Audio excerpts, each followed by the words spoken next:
welcome to Comic Book Day number 14.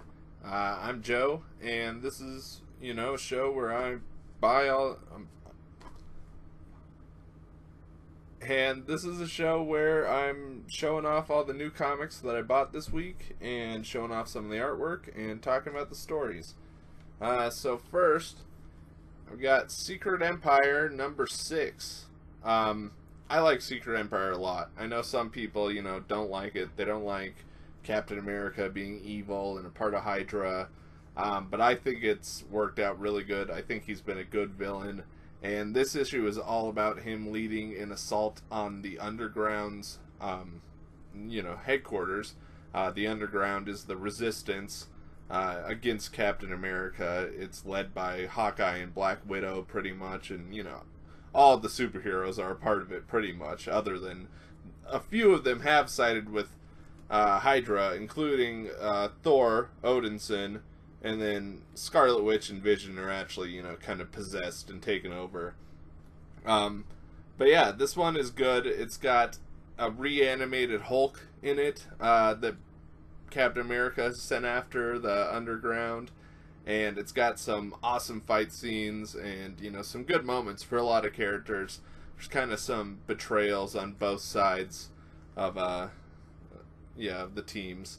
And yeah, this is definitely a really good one. And I think Secret Empire is way better than a lot of people give it credit for. Alright, so let's take a look at some of the artwork from Secret Empire number 6. I've said something about this before, but Secret Empire has this double cover thing, and I'm not a very big fan of it at all. But I don't know, it's not that distracting really at all. They have this little story that takes place at kind of like the beginning and the end of the comics, and it's kind of talking about, I don't know, it's some kind of dream world, I'm pretty sure, or something. But yeah, they have kind of different artwork for it that I like. But here you can see kind of a couple different forms of artwork. This was a really great shot, I thought. Plus I like this close-up of Doctor Strange there. And then it kind of cuts, back and forth here. There's some good ones of Daredevil and the Kingpin. And yeah, I've liked how this looks a lot. Especially kind of this stuff though. This is the stuff just with Captain America, and now the Red Skull has popped up in this weird world too. And then yeah, there's some pretty awesome, this was another really great page I thought, which this is kind of, Thor having to attack his own friends, and I like, you can kind of see the emotion on his face there, and yeah, they do a good job of it. This one also is the last one I wanted to show for this, because I like this shot with, the green eye on Bruce Banner there as he's about to change. Yeah, I think that Secret Empire has had some pretty good art so far, and yeah, I've really enjoyed this series a lot. This is Batman number 27.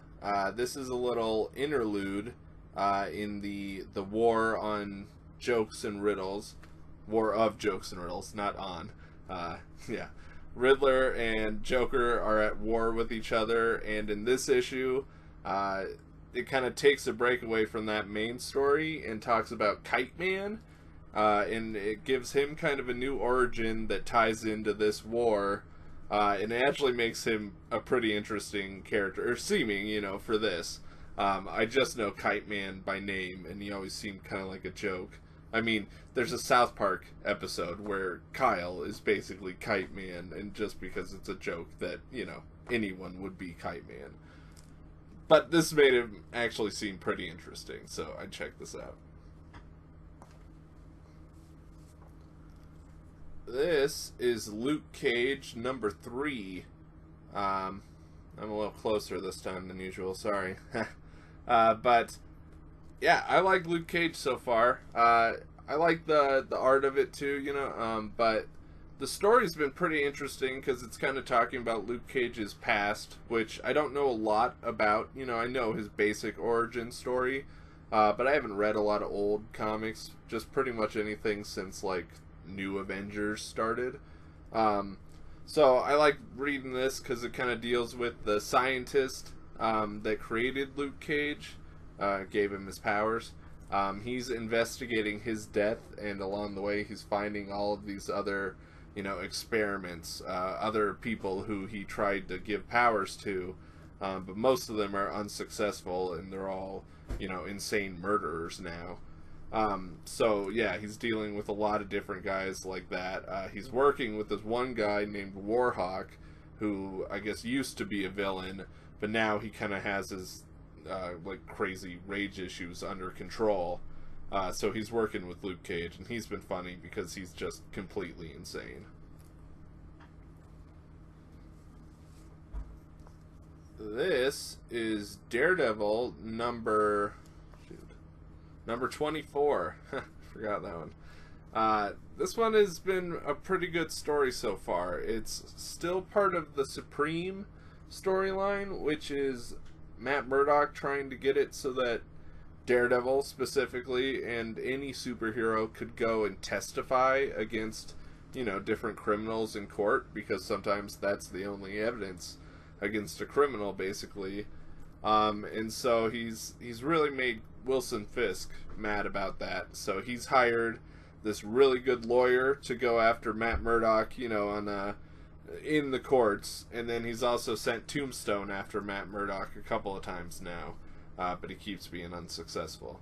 And also this one was really awesome because it kind of reunited Matt Murdock and Foggy Nelson for the first time in this current run of Daredevil comics. Yeah, they haven't been friends at all since Foggy knows Matt's secret identity. He knows Matt is Murdock, and he is very angry about having to be the only person that knows that.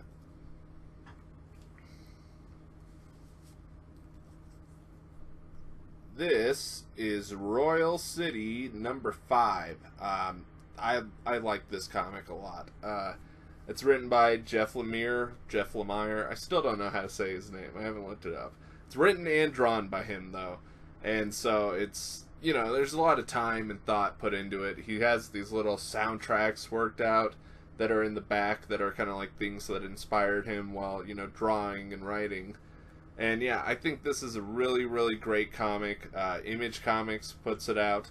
And yeah, I like a lot of Image Comics, really flat out. But I like whenever I can find a comic book that's really great, and it's, not a part of Marvel or DC, because they like supporting the smaller companies too. And yeah, Royal City is one of my favorite, really one of my favorite comics right now at all. They are going to take a break now because they just finished the first arc, but that kind of would give you a chance to catch up on it. A new issue doesn't come out until October. It's really kind of bumming me out, but at least, they put all that time into it. It'll be good. I really, really like the artwork of Royal City a lot. I like just Jeff Lemire's, Lemire. I should look that up. But I like his artwork a lot. And yeah, this I think is really a great example of it. I love the coloring and the backgrounds that you see there. This is, like a stormy, it's raining now. And they have this is another great one where they're like following this, radio signal kind of that's coming out. The dad here, he's a big fan of like old antique radios. So there's kind of some different kind of radio visual kind of stuff. And even just here is actually like his collection of radios. It's pretty sweet to see. I like the designs of all of them. But then here they go and kind of travel to this whole like radio city. All the buildings are just radios in here. And yeah, it's pretty awesome. Here's a close-up. They're just gigantic radios, building-sized radios. And yeah, I like this part too, where it's kind of being pulled back, through that kind of wave. And yeah, I think it's really, really great. Back in here, I'll kind of show you. Here's like the last page always, which is pretty good always. I mean, you have this whole little section here that's always fun to read about, of what's kind of going on with the writer right now as he's working on this, and kind of, you get kind of thanks for the, people buying the last issue and stuff. But you get this whole soundtrack listing here, and I like how, it's all drawn out here and set up like a, kind of normal tape would be.